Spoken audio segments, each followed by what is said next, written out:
Good morning everyone guys. इस session में हम वायु प्रदूषण इस सेशन में हम जल प्रदूषण के नेक्स्ट पार्ट के बारे में डिस्कस करेंगे। तो आइए स्टार्ट करते हैं इस सेशन को।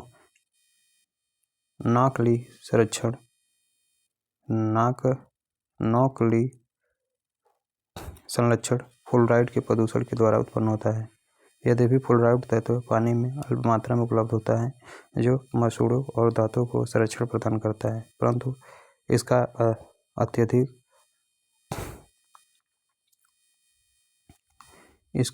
अत्यधिक कंसंट्रेशन फ्लूरोसिस नामक रोग का कारण बनता है।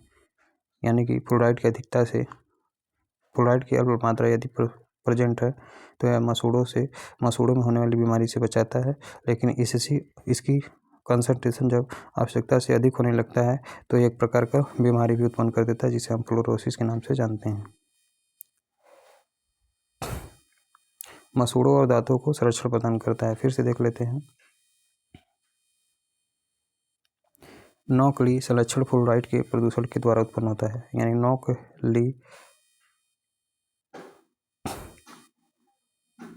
नौकली संरक्षण फ्लोराइड के प्रदूषण के द्वारा उत्पन्न होता है। यद्यपि फ्लोराइड तत्व पानी में अल्प मात्रा में उपलब्ध होता है।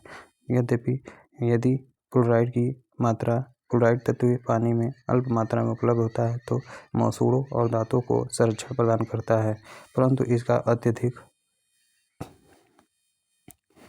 इसका अत्यधिक कंसंट्रेशन फ्लोरोसिस नामक रोग का कारण बनता है। नेक्स्ट पॉइंट, अत्यधिक फ्लोराइड को ग्रहण करने के परिणाम स्वरूप कुबड़ पीठ या फिर हम्प्ड होने की संभावना बढ़ जाती है। अत्यधिक फ्लोराइड को ग्रहण करने के परिणाम स्वरूप कुबड़ पीठ या फिर हम्प्ड होने की संभावना बढ़ जाती है। इसके लगातार उपभोग से हड्डियों के जोड़, विशेषकर मेरुरज्जु में कमजोरी आती है। यानी इसके लगातार उपयोग से हड्डियों के जोड़, विशेषकर मेरुरज्जु में कमजोरी आने लगती है। उच्च फ्लोराइड संग्रहण ही पैरों के मुड़ने या फिर बेंडिंग का कारण होता है, जिसे नौकली संरक्षण कहते हैं। फिर से हाई फ्लोराइड स्टोरेज ही पैरों के मुड़ने या फिर बेंडिंग का कारण होता है, जिसे नौकली संरक्षण कहते हैं। उल्लेखनीय है कि जैव शौचालय प्रणाली में अवायवीय जीवाणु अपशिष्ट पदार्थों को विखंडित कर उसे पानी और गैस मीथेन में परिवर्तित कर देता है। फिर से उल्लेखनीय है कि जैव शौचालय प्रणाली में अवायवीय या फिर एनारोबिक बैक्टीरिया अपशिष्ट पदार्थों को विखंडित कर उसे पानी और गैस में परिवर्तित कर देता है। गैस मीथेन निकलता है। पानी को टैंक में जमा कर उसे फ्लोरीन की मदद से साफ कर दिया जाता है। पानी को टैंक में जमा कर उसे फ्लोरीन की मदद से साफ कर दिया जाता है, जबकि गैस वाष्पीकृत हो जाती है। वर्तमान में समुद्र में बढ़ रहा प्रदूषण चिंता का विषय है। ध्यातव्य हो चुका है कि कार्बन डाइऑक्साइड के लिए समुद्र एक भंडार गृह की तरह कार्य करता है। ज्ञातव्य है कि कार्बन डाइऑक्साइड के लिए समुद्र एक भंडार गृह की तरह कार्य करता है तथा मानव जनित क्रियाकलापों से उत्पादित 1/3 कार्बन डाइऑक्साइड को अवशोषित कर जलवायु परिवर्तन हेतु यह बफर जोन की तरह कार्य करता है। फिर से देख लेते हैं।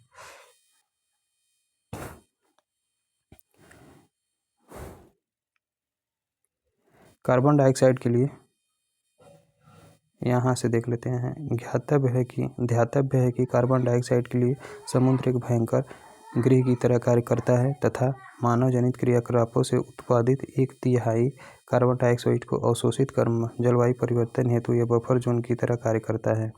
नेक्स्ट है समुद्री अम्लीयता में या बढ़ोतरी, प्रवाल विरंजन या फिर कोरल ब्लीचिंग।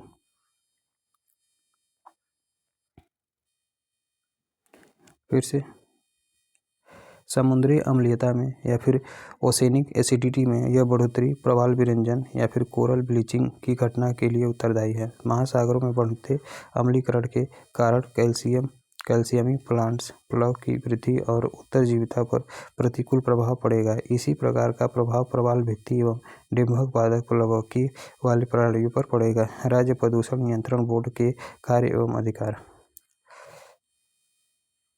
फिर से राज्य प्रदूषण नियंत्रण बोर्ड के कार्य एवं अधिकार क्या क्या इसमें कार्य आता है, कौन कौन से अधिकार आते हैं। तो राज्य स्तर पर सरकार को जल प्रदूषण को रोकने के कार्यक्रम का संचालन करना चाहिए। दूसरे पॉइंट में दिया है जल प्रदूषण रोकने के लिए अनुसंधान या फिर शोध कराना चाहिए। तीसरे पॉइंट में दिया है सीवेज तथा उत्सर्ग के उपयोग प्रयोग याद करना चाहिए। सीवेज एवं उत्सर्ग हटाने के लिए उचित तरीके निकालना चाहिए। जल उपचार के कारगर व सरल तरीके निकालना चाहिए। किसी व्यक्ति को जानबूझकर कोई नशीला विषाक्त पदार्थ किसी जलधारा में निर्गत करने का अधिकार नहीं है। यानी किसी व्यक्ति को जानबूझकर कोई नशीला या फिर विषाक्त पदार्थ किसी जलधारा में निर्गत करने का अधिकार नहीं है। नेक्स्ट, राज्य प्रदूषण नियंत्रण बोर्ड के नियमों का उल्लंघन करने पर 3 माह की कैद और जुर्माना तथा दोनों का प्रावधान हो सकता है। नेक्स्ट, सरकारी संस्थानों तथा कारखानों पर नियमों का उल्लंघन करने पर दंड का प्रावधान भी किया गया है।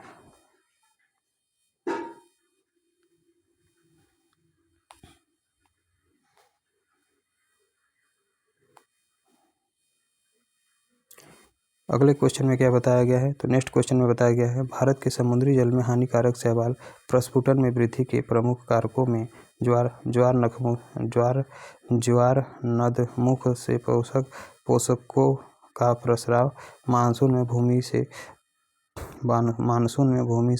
जल प्रवाह तथा समुद्रों में अपवेलिंग शामिल है। फिर से भारत के समुद्री जल में हानिकारक शैवाल प्रस्फुटन में वृद्धि के प्रमुख कारकों में ज्वार नदमुख से पोषकों का प्रस्राव, मानसून में भूमि से जल प्रवाह तथा समुद्रों में उत्प्रवाह या फिर अपवेलिंग शामिल है। नेक्स्ट पॉइंट, नदियों एवं वर्षा द्वारा लाया गया सीवेज, कृषि अपशिष्ट, कीटनाशक एवं उर्वरक और भारी धातुएं, प्लास्टिक आदि समुद्र के पारिस्थितिकी तंत्र को हानि पहुंचाते हैं। इससे नाइट्रोजन की मात्रा में वृद्धि होती है।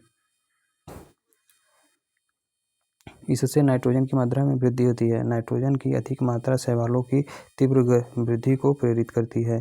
परीक्षा की दृष्टि से इम्पोर्टेंट पॉइंट्स कौन कौन से इम्पोर्टेंट पॉइंट हैं, तो दुनिया भर में जल प्रदूषण में सबसे ज़्यादा योगदान किसका है, तो कृषि क्षेत्र की गतिविधि का है। यानी दुनिया में जल प्रदूषण में सबसे ज़्यादा योगदान देती है तो कृषि क्षेत्र की गतिविधि। नेक्स्ट पॉइंट, पर्यावरण मानव पर्यावरण, यानी सबसे ज़्यादा जल प्रदूषण जो होता है कृषि क्षेत्र की गतिविधि के कारण होता है। पूरे दुनिया भर की बात कर रहा है। मानव पर्यावरण अन्योन्य क्रिया की समस्या से संबंधित सर्वाधिक व्यापक उपागम है तो वाटरशेड विकास उपागम। यानी कि मानव पर्यावरण अन्योन्य क्रिया की समस्या से संबंधित सर्वाधिक व्यापक उपागम है तो आपका वाटरशेड विकास उपागम। जापान में मिनीमाता आपदा हुई थी तो यह पारा के कारण होता है। जापान में मिनीमाता, इसके लिए ट्रिक क्या है, तो इसके लिए ट्रिक है पम्मी, इसके लिए ट्रिक है पैमी, कैडमियम की ट्रिक है कैडमी आई, ठीक। एंड ब्लू बेबी किससे होता है, ब्लू बेबी सिंड्रोम जो होता है वो आर्सेनिक के कारण होता है, ब्लू बेबी सिंड्रोम। तो जापान में मिनीमाता आपदा हुई थी तो पारा के कारण होता था, तो इसके लिए ट्रिक पम्मी है। पारा से पारा से जो था मिनीमाता होता है। नेक्स्ट है ताज़ा जलाशयों में जैविक प्रदूषण का प्राथमिक स्रोत है तो मल जल का बहिस्राव। यानी ताज़ा जलाशयों में जैविक प्रदूषण का प्राथमिक स्रोत है तो मल जल का बहिस्राव। नेक्स्ट, अगले टेबल में क्या दिखाया गया है, तो नेक्स्ट टेबल में दिखाया गया है समुद्री प्रदूषण के प्रभाव। तो समुद्री प्रदूषण के प्रभाव में क्या क्या आता है, तो तेल रिसाव समुद्री जीवों के गिल्स एवं पंखों पर आवरण बनाकर उसके श्वसन एवं गति में बाधा उत्पन्न करते हैं। फिर से समुद्री प्रदूषण के प्रभाव के अंतर्गत क्या आता है, तो समुद्री प्रदूषण के प्रभाव के अंतर्गत तेल रिसाव समुद्री जीवों के गिल्स एवं पंखों पर आवरण बनाकर उनके श्वसन एवं गति में बाधा उत्पन्न करते हैं। नेक्स्ट है तेल रिसाव के कारण समुद्री जीव प्रवाल के छिद्र बंद हो जाने से उनकी मृत्यु हो जाती है। यानी तेल रिसाव के कारण समुद्री जीव के प्रवाल के छिद्र बंद हो जाने से उनकी मृत्यु हो जाती है। नेक्स्ट पॉइंट, प्रवाल भित्ति जैव विविधता से परिपूर्ण होती है। यानी प्रवाल भित्ति जो होती है वो बायोडाइवर्सिटी से परिपूर्ण होती है, इसलिए प्रवाल की मृत्यु से वहाँ की जैव विविधता नष्ट होने लगती है। नेक्स्ट पॉइंट, समुद्री प्रदूषकों के अपघटन में ऑक्सीजन की आवश्यकता होती है, यानी कि जो मैराइन पॉल्यूटेंट्स होते हैं इसके हाइड्रोलाइसिस में या फिर डिकम्पोजिशन में या फिर अपघटन में ऑक्सीजन की आवश्यकता होती है। प्रदूषकों के कारण सागरीय जल में ऑक्सीजन का स्तर गिर जाता है, यानी पॉल्यूटेंट्स के कारण सागरीय जल में ऑक्सीजन का जो स्तर होता है वो नीचे की तरफ गिर जाता है। नेक्स्ट पॉइंट है, प्रदूषित जल अपशिष्ट विषैली धातु तथा उर्वरकों का अपप्रवाह नाइट्रोजन एवं फास्फोरस की मात्रा को बढ़ा देती है। फिर से, प्रदूषित जल हो, अपशिष्ट पदार्थ हो, विषैली धातु हो तथा उर्वरकों का अप्रवाह नाइट्रोजन एवं फास्फोरस की मात्रा को बढ़ा देती है। अगला क्वेश्चन दिया है, 1948 में जिनेवा के एक अंतर्राष्ट्रीय सम्मेलन में अंतर्राष्ट्रीय समुद्री संगठन का औपचारिक रूप से गठन किया गया, जिसका उस समय वास्तविक नाम अंतर सरकारी समुद्री सलाहकार संगठन था, यानी inter governmental marine consultative organization था, जिसे हम इमको के नाम से जानते हैं। फिर से, 1948 में जिनेवा के एक अंतर्राष्ट्रीय सम्मेलन में अंतर्राष्ट्रीय समुद्री संगठन का औपचारिक रूप से गठन किया गया, जिसका उस समय वास्तविक नाम अंतर सरकारी समुद्री सलाहकार संगठन या फिर inter governmental marine consultative organization था, जिसका शॉर्ट फॉर्म इमको था। नेक्स्ट है, 1982 में इस संगठन का नाम बदलकर अंतर्राष्ट्रीय समुद्री संगठन या फिर इंटरनेशनल मैराइन ऑर्गेनाइजेशन कर दिया गया। अंतर्राष्ट्रीय समुद्री संगठन का मुख्यालय लंदन, ब्रिटेन में सिचुएटेड है, यानी कि अंतर्राष्ट्रीय इंटरनेशनल मैराइन ऑर्गेनाइजेशन या फिर IMO का हेडक्वार्टर कहाँ पर है, तो लंदन, ब्रिटेन में सिचुएटेड है। नेक्स्ट पॉइंट, यह संयुक्त राष्ट्र संघ की विशेष एजेंसी है। यह संयुक्त राष्ट्र संघ की विशेष एजेंसी है जिस पर अंतर्राष्ट्रीय नौवहन के सुरक्षा सुधार संबंधी उपाय करने और पोतों से होने वाली समुद्री प्रदूषण की रोकथाम की जिम्मेदारी है।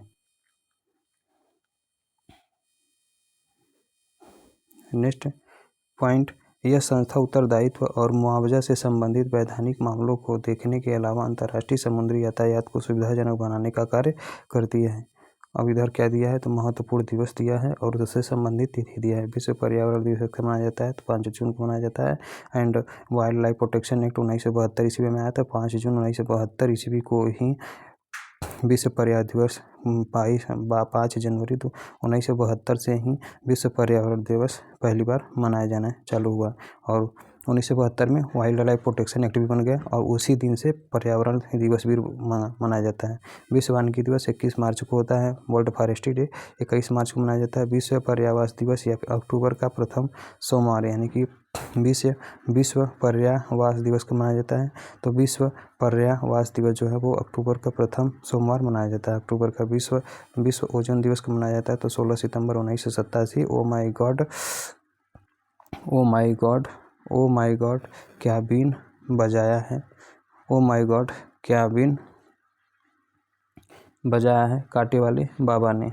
यह 4 प्रोटोकॉल जो है इस ट्रिक से हम याद कर चुके हैं।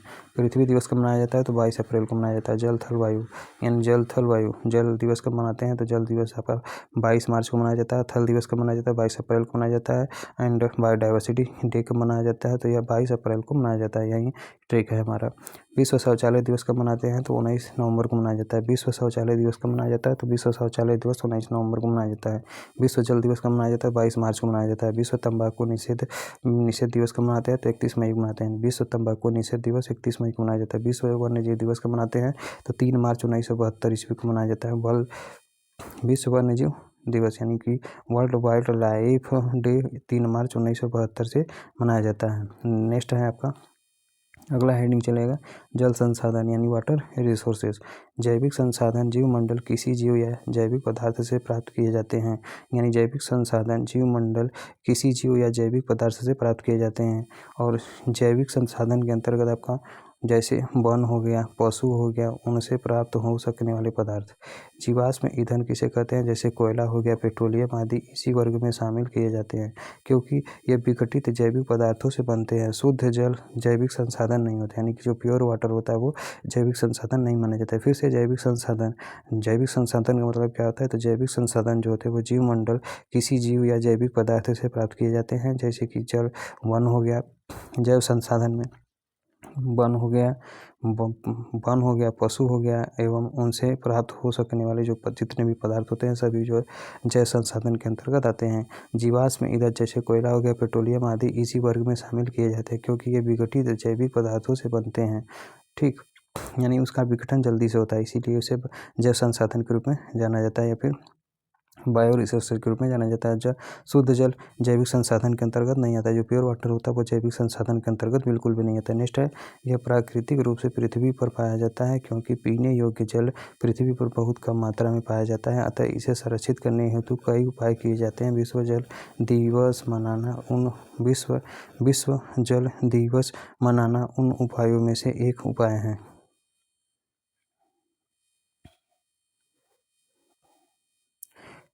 विश्व जल दिवस प्रत्येक 22 मार्च को मनाया जाता है। ध्यातव्य हो चुका है कि 1992 में रियो डी जेनेरियो में आयोजित संयुक्त राष्ट्र पर्यावरण पर विकास सम्मेलन, जिसे हम अनसेट के नाम से जानते हैं, की बैठक में स्वच्छ जल हेतु एक अंतर्राष्ट्रीय दिवस मनाने की निर्णय लिया गया। अनसेट का फुल फॉर्म क्या होता है? तो United Nations convention on environment and development की बैठक में स्वच्छ जल हेतु एक अंतर्राष्ट्रीय दिवस मनाने का निर्णय लिया गया। इसी तत्वाधान में 22 मार्च 1993 को पहला विश्व जल दिवस मनाया गया था। यानी पहला विश्व जल दिवस कब मनाया गया था? तो 22 मार्च 1993 ईस्वी को पहला विश्व जल दिवस मनाया गया था। यह किस सम्मेलन के बाद में या किस सम्मेलन में निर्णय लिया गया था? तो यह संयुक्त राष्ट्र पर्यावरण एवं विकास सम्मेलन की बैठक में स्वच्छ जल हेतु एक अंतर्राष्ट्रीय दिवस मनाने का निर्णय लिया गया था। कब? तो 1992 ईस्वी में रियो डी जेनेरियो में यह संगठन आयोजित किया गया था। फिर उसी के बाद 22 मार्च 1993 को पहला विश्व जल दिवस मनाया गया। वर्ष 2003 में यूएन वाटर नामक एक कार्यक्रम चलाया जा रहा है, यानी कि वर्ष 2003 से यूएन वाटर नामक एक कार्यक्रम चलाया जा रहा है। नेक्स्ट पॉइंट, इस कार्यक्रम के तहत स्वच्छ जल संसाधनों, सफाई व जल से संबंधित आपदाओं के मुद्दों पर निर्मूलन पर कार्य किया जाता है। यानी कि इस कार्यक्रम के तहत स्वच्छ जल संसाधनों, सफाई व जल से संबंधित आपदाओं के मुद्दों पर कार्य किया जाता है। वर्ष 2024 में विश्व जल दिवस का मुख्य थीम क्या था? तो शांति के लिए जल, यानी वाटर फॉर पीस। यानी 2024 में विश्व जल दिवस का जो मुख्य थीम था वो शांति के लिए जल या फिर वाटर फॉर पीस था। शांति के लिए जल या फिर वाटर फॉर पीस। नेक्स्ट है, राजेंद्र सिंह को भारत के जल पुरुष के लोकप्रिय नाम से जाना जाता है। यानी कि वाटरमैन ऑफ इंडिया किसे कहते हैं? तो Waterman of India doctor Rajendra Singh को कहते हैं। फिर से भारत के जल पुरुष यानी वाटरमैन ऑफ इंडिया किसे कहा जाता है? तो वाटरमैन ऑफ इंडिया जो था डॉक्टर राजेंद्र सिंह को कहा जाता है। राजेंद्र सिंह तरुण भारत संघ नामक गैर सरकारी संगठन के चेयरमैन है। यानी कि राजेंद्र सिंह जो है वो तरुण भारत संघ नामक गैर सरकारी संगठन के चेयरमैन है। वर्ष 2001 में इन्हें रेमन मैग्सेसे पुरस्कार, वर्ष 2015 में इन्हें स्टॉक हुक वाटर प्राइज प्रदान किया गया। यानी कि उन्हें तरुण भारत संघ है यानी एडल्ट इंडिया ऑर्गेनाइजेशंस के गैर सरकारी यानी कि नॉन गवर्नमेंटल ऑर्गेनाइजेशन के ये चेयरमैन भी हैं राजेंद्र प्रसाद, और इनको 2001 में रेमन मैग्सेसे अवार्ड से नवाजा गया था। फिर 2015 में इन्हें स्टॉक हुक वाटर प्राइज से प्रदान किया गया है। नेक्स्ट है, जल प्रदूषण एवं उसका रोकथाम। जल प्रदूषण एवं उसका रोकथाम। जल को कई विधियों से जीवाणु रहित किया जा सकता है। यानी जल को जो है कई विधियों से जीवाणु रहित किया जा सकता है, जैसे कि टेम्परेचर से हम जीवाणु रहित कर सकते हैं, अन्य भौतिक कारक द्वारा हम जीवाणु रहित कर सकते हैं, अल्ट्रावायलेट रेज के द्वारा हम जीवाणु रहित कर सकते हैं, एंड रेडियो एक्टिव मटेरियल्स के द्वारा भी इनको हम जीवाणु रहित कर सकते हैं। नेक्स्ट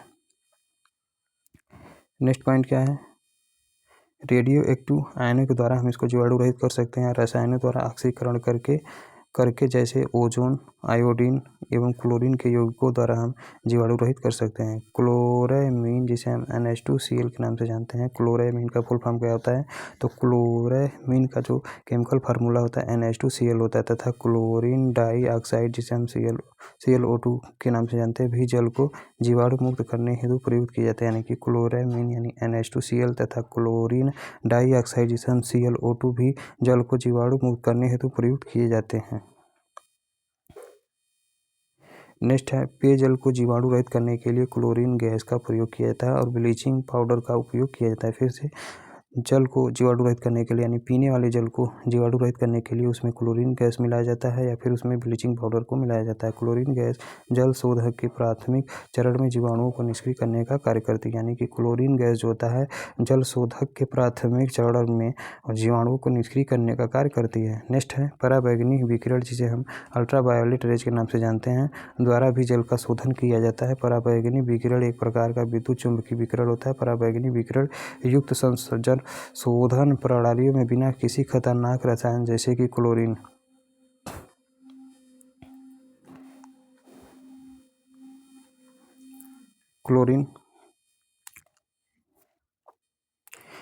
के प्रयोग से जल को कीटाणु मुक्त किया जाता है। अल्ट्रा वायलेट किरणों के प्रयोग से जल के स्वाद यानी यूवी रेज के प्रयोग से जल के स्वाद, महक, जल के टेस्ट और उसके स्मेल और कलर में कोई परिवर्तन नहीं होता है।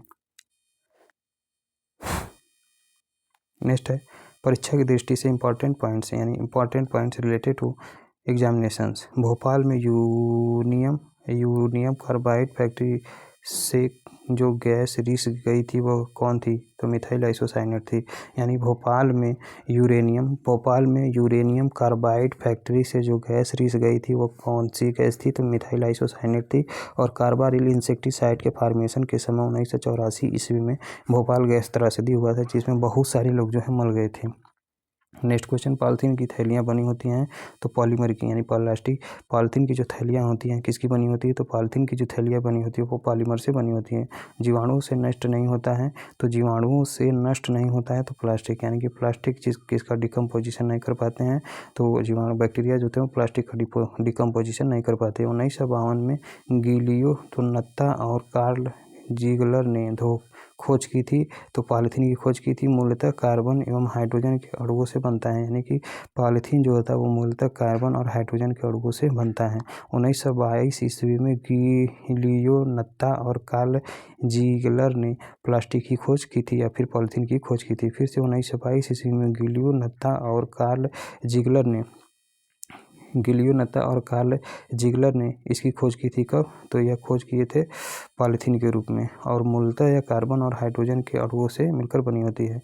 एथिलीन का फुल फॉर्म क्या होता है? तो एथिलीन का केमिकल फार्मूला होता है C2H4 होता है। यानी एथिलीन का फुल फॉर्म क्या होता है या फिर एथिलीन का जो केमिकल फार्मूला होता है C2H4 होता है, का बहुलक होता है पॉलीथीन। यानी कि एथिलीन का पॉलीमर क्या होता है? तो एथिलीन का पॉलीमर या फिर C2H4 का पॉलीमर होता है क्या है? तो पॉलीथीन होता है। नेक्स्ट है किसी जल क्षेत्र में BOD की अधिकता संकेत देती है कि उसका जल सीवेज से प्रदूषित हो रहा है। यानी कि किसी जल क्षेत्र में बायोलॉजिकल ऑक्सीजन डिमांड या फिर बायोकेमिकल ऑक्सीजन डिमांड की अधिकता संकेत देती है कि उसमें सीवेज प्रदूषित हो रहा है, यानी कि उसका जल सीवेज से प्रदूषित हो रहा है।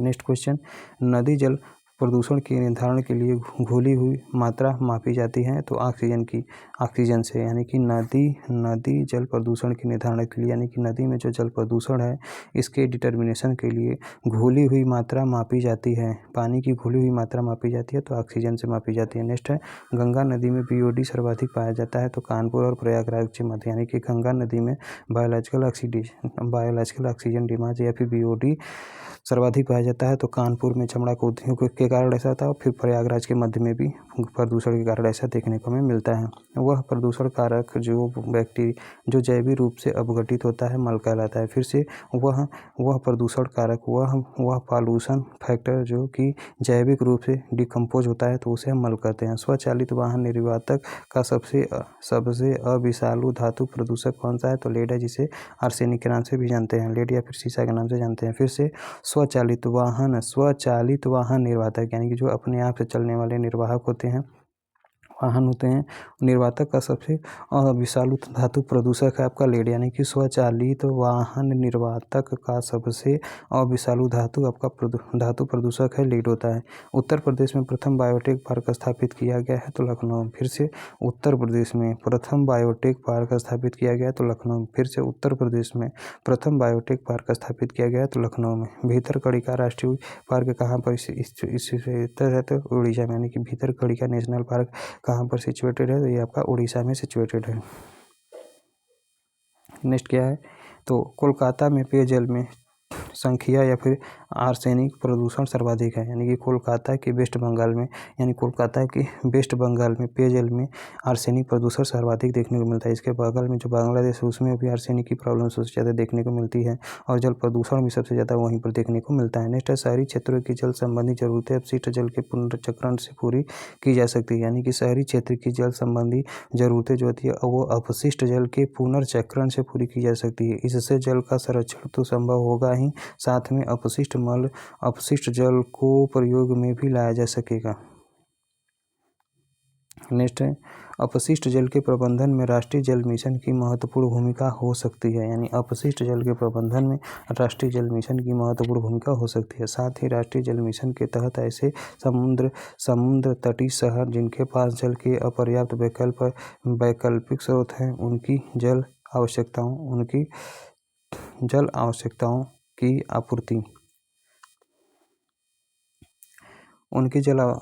की आपूर्ति ऐसी समुचित प्रौद्योगिकी को व्यवहार में लाकर की जा सकती है कि जो समुद्री जल को प्रयोग लायक बना सके। नेक्स्ट है, 30 जून 2008 को जलवायु परिवर्तन पर राष्ट्रीय कार्य योजना, जिसे हम national action plan on climate change, जिसे हम NAPCC के नाम से जानते हैं, यानी NAPCC का मतलब होता है, यानी से हो जाएगा नेशनल, ए से हो जाएगा एक्शन, पी से हो जाएगा प्लान, ऑन सी से हो जाएगा क्लाइमेट, यानी 30 जून 2008 को जलवायु परिवर्तन पर राष्ट्रीय कार्य योजना, जिसे हम national action plan on climate change NAPCC के नाम से जानते हैं, आरंभ की गई थी। राष्ट्रीय जल मिशन इसी कार्य योजना का एक भाग है, यानी राष्ट्रीय जल मिशन जो होता है इसी कार्य योजना का एक भाग है। यह मिशन एकीकृत जल संसाधन प्रबंधन या फिर इंटीग्रेटेड वाटर रिसोर्स मैनेजमेंट को सुनिश्चित करने में सहायता करेगा।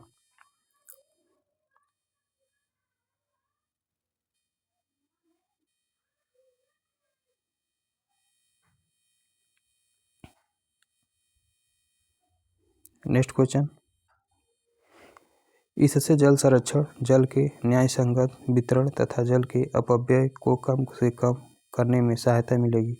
राष्ट्रीय जल मिशन 5 प्रमुख लक्ष्यों को प्राप्त करने हेतु रणनीति बनाने पर बल देगा, यानी राष्ट्रीय जल मिशन 5 प्रमुख लक्ष्यों को प्राप्त करने हेतु रणनीति बनाने पर बल देगा। नेक्स्ट हेडिंग है, परीक्षा की दृष्टि से इंपॉर्टेंट क्वेश्चंस। क्लोरामीन तथा क्लोरीन डाइऑक्साइड प्रयोग किए जाते हैं तो जल को जीवाणु मुक्त करने के लिए, यानी क्लोरामीन तथा क्लोरीन डाइऑक्साइड प्रयुक्त किए जाते हैं। क्लोरामीन तथा क्लोरीन डाइऑक्साइड प्रयुक्त किए जाते हैं तो जल को जीवाणु मुक्त करने के लिए। पेयजल को जीवाणु रहित करने के लिए उपयोग किया जाता है, तो इसमें क्लोरीन गैस का प्रयोग करते हैं, ब्लीचिंग पाउडर का प्रयोग करते हैं। और इसी के साथ साथ क्लोरामीन तथा क्लोरीन डाइऑक्साइड प्रयोग किए जाते हैं तो जल को जीवाणु मुक्त करने में। यह क्वेश्चन बार बार पूछे जाने वाले हैं। नेक्स्ट क्वेश्चन है, वाटर या फिर प्रिवेंशन एंड एवं control of pollution sense act लागू किया गया था तो 1977 में। फिर से वाटर सेंस एक्ट लागू कब किया गया था, तो वाटर सेंस एक्ट लागू किया गया था तो 1977 में। और वाटर सेंस का फुल फॉर्म क्या होता है, तो prevention and control of pollution. Sense का फुल फॉर्म क्या होता है, तो prevention and control of pollution act कब लागू हुआ था, तो 1977 ईस्वी में लागू हुआ था। नेक्स्ट अगला हेडिंग क्या है, तो जल प्रदूषण निवारण नियंत्रण अधिनियम वर्ष 1974 में अधिनियमित किया गया, यानी कि जल अधिनियम यानी जल प्रदूषण निवारण एवं नियंत्रण अधिनियम वर्ष 1974 में अधिनियमित किया गया। इसे वर्ष 1988 में संशोधित किया गया। Water prevention and control of pollution sense act 1977 में लागू किया गया। आरंभ में यह अधिनियम तत्कालीन जम्मू एवं कश्मीर राज्य में लागू नहीं था, किंतु वर्तमान में यह अधिनियम पूरे देश में लागू हो चुका है। बाल खनन से नदियों का तंत्र प्रभावित होता है तथा इससे नदियों की खाद्य श्रृंखला भी नष्ट होती है। सैंड पंपों के कारण नदी की जैव विविधता पर भी असर पड़ता है, यानी किससे,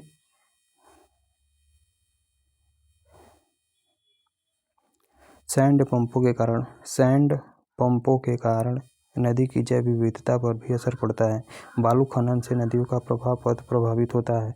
इससे भू कटाव बढ़ने से भूस्खलन जैसी आपदाओं की आवृत्ति में वृद्धि भी हो सकती है। नदियों में रेत खनन से निकटवर्ती क्षेत्रों का भूजल स्तर बुरी तरह प्रभावित होता है। फिर से नदियों में रेत खनन से निकटवर्ती क्षेत्र का भूजल स्तर बुरी तरह प्रभावित होता है। साथ ही भूजल प्रदूषित होता है। प्राकृतिक रूप से पानी को शुद्ध करने में बालू की बड़ी भूमिका होती है।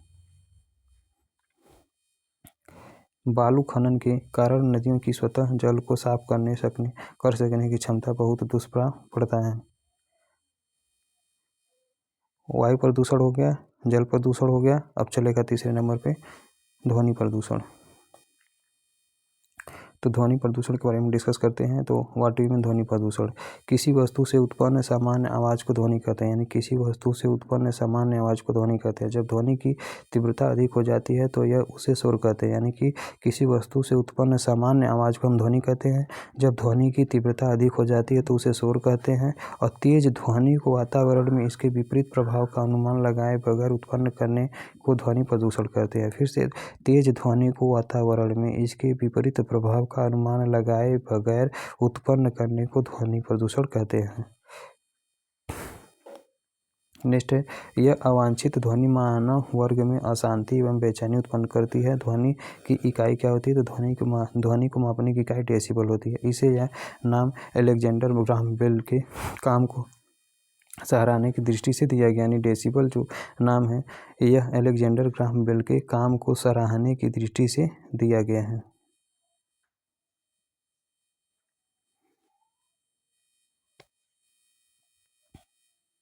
नेक्स्ट है, अनियोजित औद्योगिक विकास, अत्यधिक मोटर वाहनों का प्रयोग तथा यांत्रिक दोष युक्त विभिन्न प्रकार के वाहनों का परिचालन ध्वनि प्रदूषण करने के महत्वपूर्ण कारक होते हैं।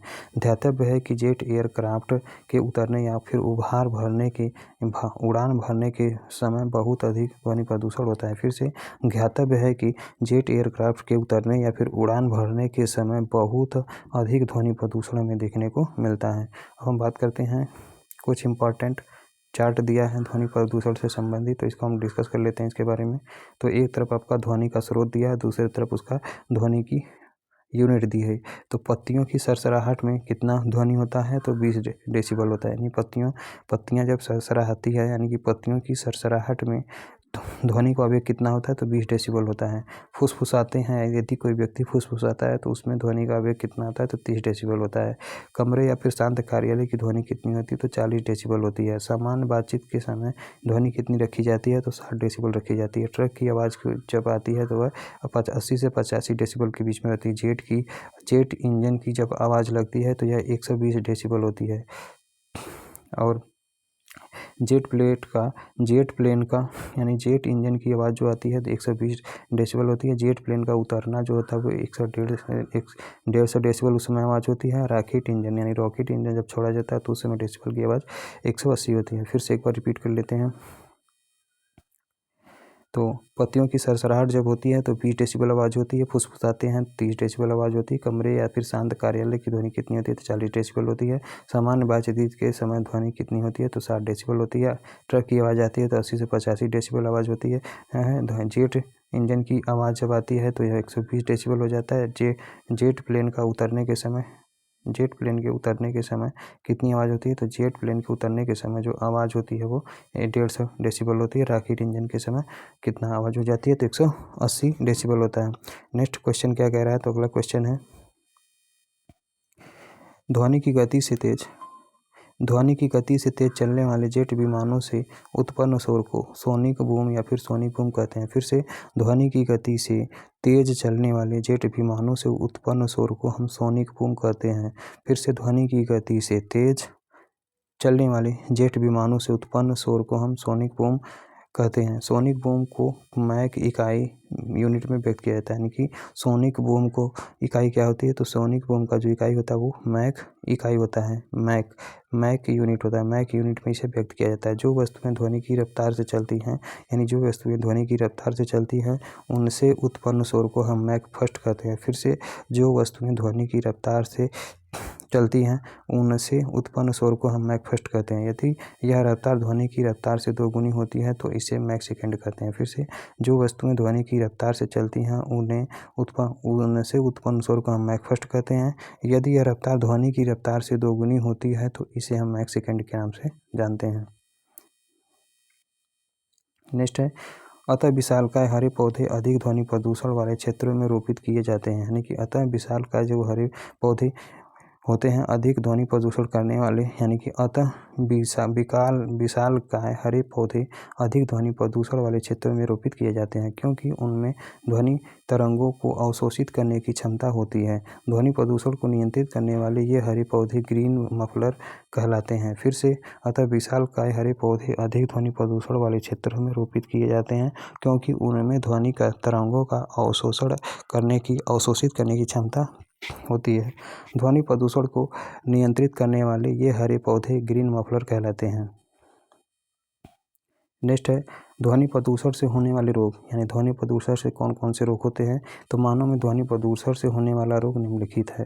ध्वनि प्रदूषण से मानव में होने वाला रोग निम्नलिखित है। पहले नंबर पे आपका आता है 85 डेसिबल से अधिक तेज आवाज़ को यदि 8 घंटे लगातार सुन जाए तो श्रवण क्षमता में कमी हो जाती है। यानी कि 85 डेसिबल से अधिक तेज आवाज़ को यदि 8 घंटे लगातार सुना जाए तो श्रवण क्षमता में कमी हो जाती है। नेक्स्ट है, दूसरे नंबर पे तेज आवाज़ के कारण मानव के काम करने की क्षमता प्रभावित होती है। यानी तेज आवाज़ के कारण मानव के काम करने की क्षमता में प्रभावित होती है, वह अपने कार्यों की एकाग्रता पूर्वक नहीं कर सकता है।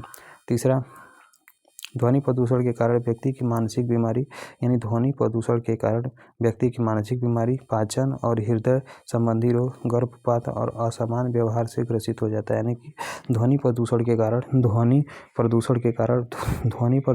कारण व्यक्ति की मानसिक बीमारी, पाचन और हृदय संबंधी रोग, गर्भपात एवं असमान व्यवहार से ग्रसित हो जाता है।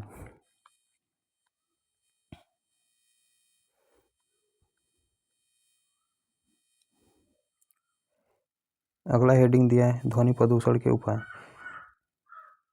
नेक्स्ट हेडिंग इज ध्वनि प्रदूषण के उपाय। इसको हम नेक्स्ट सेशन में डिस्कस करेंगे। Thank you everyone guys.